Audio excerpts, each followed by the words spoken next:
What's going on, y'all? Back with InnerTalk with Rod and Sean. As we talking, he's going on with his live.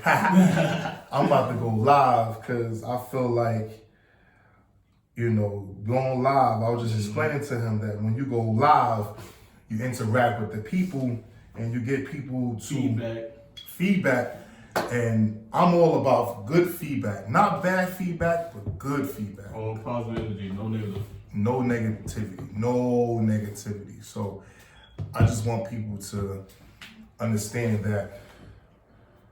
Let's make sure the angles is up there. Make sure the angles is good. It's a good angle for the phone. It's a good angle right there. You feel what I'm saying? So we're gonna make sure that everything is copacetic. And put these headphones on. Damn, I got it. And yeah. So today, first things first. We just got the news like a few hours ago of the death of Popsmoke. Yeah, honestly, bro, I was at work. You was off today, Yeah. but I was at work, and honestly, bro, like it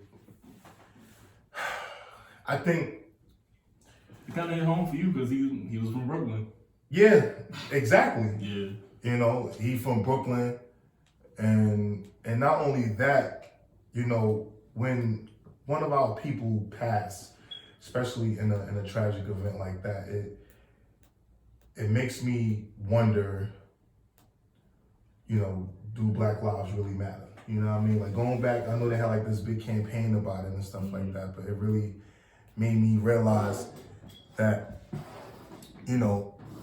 Black lives really do matter, it doesn't really matter. Well, it doesn't matter for us, that's what you're trying to say, right? Because honestly, it was like a home invasion, and I'm pretty sure it was by his house. I think it's more to the story. I kind of wanna go in depth with things, but It's still fresh. Like yeah, I kind of want to see how things subside and see exactly. But I always believe it's more to the story. Yeah. It's more than what they saying. Been put out. You know what I mean? Honestly, like if you look on his social media, you see like when he go live, somebody showing some stuff off, he will actually put his address out, and that was his problem. Like I thought as a hood guy, like you would keep an eye on stuff like that. Yeah, as a hood figure, you think that he would be a little more private. But I think what happens is that, and I think this is a message to everyone, even on social media, you can still be out there and still have your own, privatization. I feel like you don't have to put yourself out there to the point where people know where you live at. And Right. people, you know what I mean? Like you have to keep something to yourself. You can't put everything. Like I have social media and you have social media. Yeah. I don't put everything on social media. My address.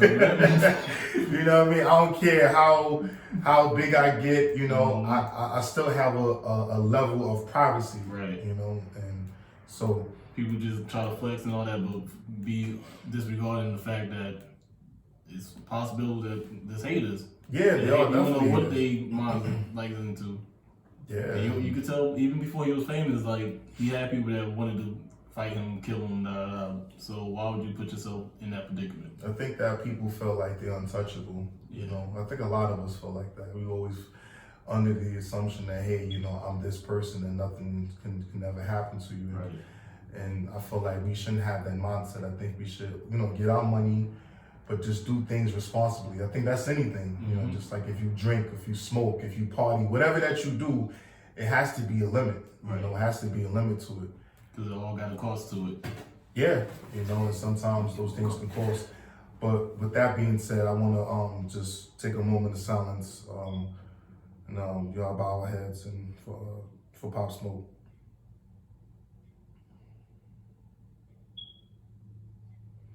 Okay. R.I.P. to Popsmoke, man. Send my condolences to his family. Right. And that like I said, that really Hit home.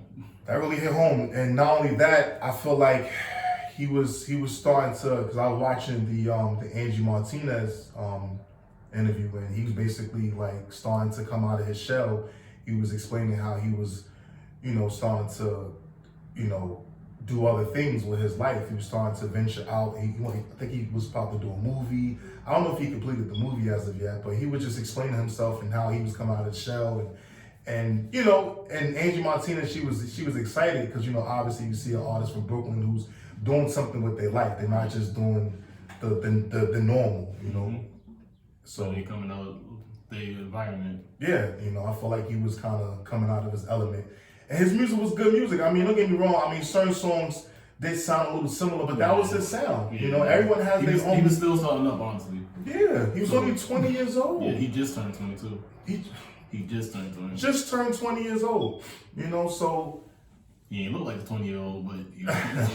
Yeah, you know, but it's Christian Dior, I'm gonna be your the stores. Like, when it rains, it pours. Right. Like, when it rains, it pours. He was, I feel like he was talking. Yeah.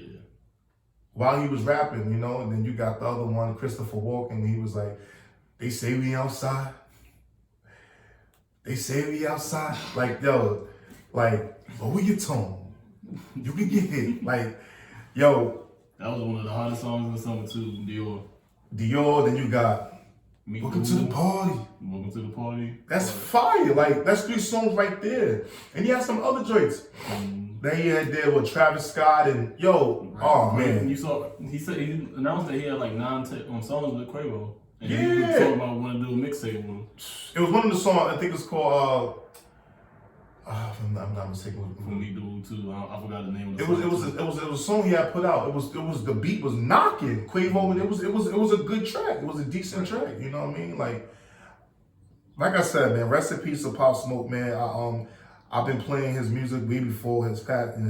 Obviously, I'm going to continue to play his music the same way how I did with Nipsey. R.I.P. to Nipsey Hussle, and then also to who else? What was musically and people. I would say Kobe, but Kobe was he's an athlete. But even so, I watch a lot of his. Rest in peace to the Black Mamba and his daughter, Gigi. And who else was on the helicopter? Yeah, shout out and shout out to them. Shout out to. There was a few deaths, honestly. This like passing, and this year has been a lot of deaths, and it just started. Honestly, bro, it makes me question 2020. You know, I thought 2019 was gonna be, you know, was crazy. I feel like 2020 is really hitting. Like, you know, like at every beginning of the year, you never heard like a year like this yet. Nah, like this is something different, bro. Like this is something that I pondered about. I never really expected. You know, when Nipsey died, that was a surprise to everybody because that came out of nowhere. You know, like when Nipsey came out of nowhere. Yeah, like when Nipsey died, that's just then Kobe, and now you got Pop. Like this is like, come on now, you know what I mean? Like honestly, bro, and I think it's a conspiracy, bro. Honestly speaking, I'll be less of a man if I wasn't able to talk from the heart. You know, I think that there's a conspiracy going on. I think that a lot of these athletes and artists are doing some behind the scene things that I think that they shouldn't be doing. I'm not gonna go too much in depth with it, but just know that I know the real reason why these celebrities are dying. But we're gonna keep it like that. Yeah. Okay, to the next topic then. Next.